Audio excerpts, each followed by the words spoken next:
आज मैं आपको क्रोमेटोग्राफी के बारे में बताऊंगी।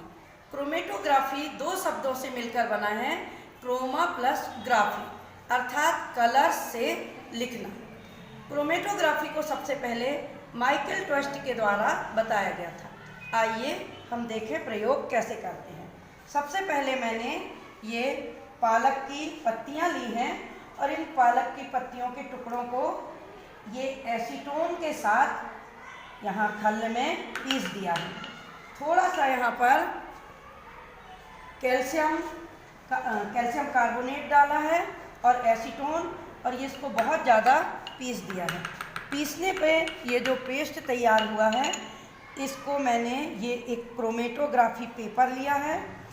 क्रोमेटोग्राफी पेपर की ऐसे पट्टी कैंची की सहायता से तैयार कर ली है और इन पट्टी के ऊपर 2 सेंटीमीटर दूरी पर एक पेंसिल से लाइन डाल दी है। ये लाइन हम हमेशा पेंसिल से ही डालते हैं, क्योंकि अगर पेन से लाइन डालेंगे तो क्रोमेटोग्राफी में जो पेन के कलर्स हैं वो ऊपर मूव करने लगेंगे। यहाँ पे हम कौन से सिद्धांत पे कार्य देखेंगे कि विलायक कितनी दूरी तक गति कर रहा है और विलेय उसके साथ कितनी दूरी तक गति कर रहे हैं। तो अभी तक की तैयारी आपको समझ में आ गई होगी।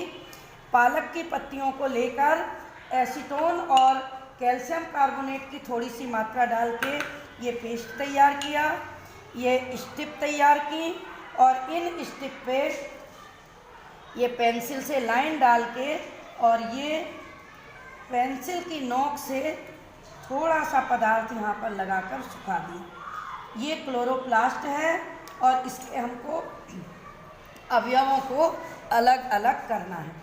ये जब तक सूख रहा है तब तक मैं सॉल्वेंट तैयार करूँगी, और सॉल्वेंट हमारा पेट्रोलियम ईथर और एसीटोन का मिक्सचर होगा, जिसका 9:1 हमको लेना पड़ता है।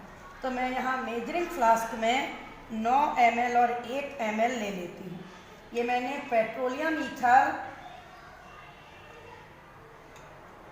ये लगभग 9 ml इसको ले लिया है। ये मेजरिंग फ्लास्क है और इसमें ये लगभग 9 ml पेट्रोलियम ईथर और 1 ml एसीटोन ले लिया। ये दोनों के मिक्सचर को मैं या तो यहाँ फ्लास्क में ही प्रयोग कर लूँ या मैं इसमें छोटे वाले बीकर में इसको ट्रांसफ़र कर दे रही हूँ। और ये मेरा सॉल्यूशन तैयार है। टूथपिक है क्या? तो सॉल्यूशन तैयार हो गया है। अब मेरे को ये स्ट्रिप को इसके अंदर लगाना है और देखना है कि ये जो विलायक है ये कितना मूव करता है। तो या तो हम ऐसा स्ट्रिप पे लगा दें इसको, और नहीं तो हम डायरेक्ट इस तरह से रखें कि केवल इसकी टिप जो है वो अंदर रहेगी और बाकी भाग बाहर रहेगा। देखिए यहाँ पर ये जो टिप है ये अंदर है और टिप क्या कर रही है? सॉल्वेंट को एब्जॉर्ब कर रही है। जब टिप सॉल्वेंट को एब्जॉर्ब कर रही है तो सॉल्वेंट या विलायक अपने साथ विलेय को लेकर ऊपर मूव करेगा। तो हम देखते हैं, और आप देख रहे होंगे, देखिए यहाँ आपको दिख रहा है कि विलायक ऊपर चल रहा है और अपने साथ विलेय को भी ऊपर लेके जा रहा है, यानी क्लोरोफिल के विभिन्न अवयवों को ऊपर लेकर जा रहा है और अलग अलग कलर उनके दिखाई दे रहे हैं। सबसे नीचे लाइट ग्रीन, उससे थोड़ा ऊपर डार्क ग्रीन, उसके ऊपर येलो और उसके ऊपर ऑरेंज। सबसे नीचे क्लोरोफिल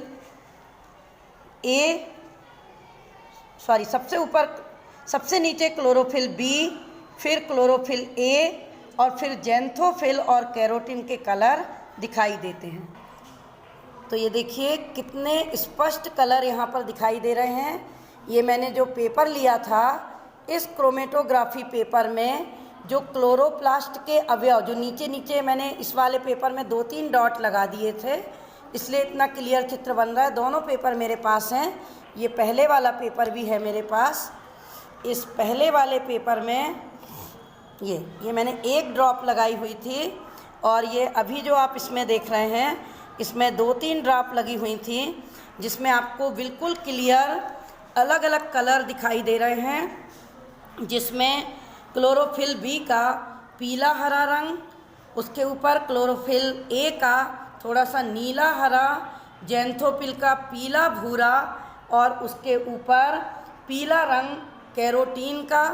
और हम क्रोमेटोग्राफी पेपर में ये पूरी चीज़ें देखते हुए लास्ट में हम देखेंगे कि यहाँ जब हम फार्मूला लगाते हैं तो आरएफ की वैल्यू ज्ञात करते हैं।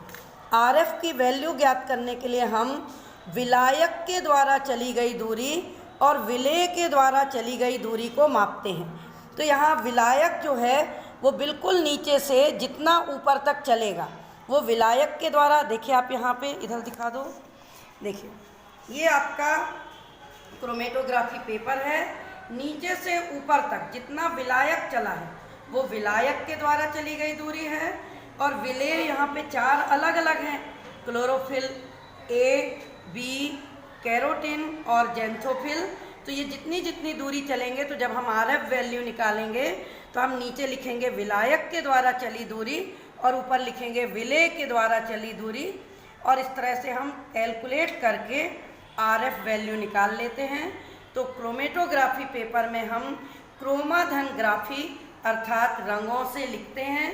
और यहाँ आपने देखा कि क्लोरोफिल जिसके पास 4 वर्णक थे, chlorophyll A, chlorophyll B, carotene और ज़ैंथोफिल, तो ये क्लोरोप्लास्ट में ये चारों अवयव बिल्कुल अलग अलग हो गए हैं और इस तरह से बहुत सुंदर सा चित्र बन गया है।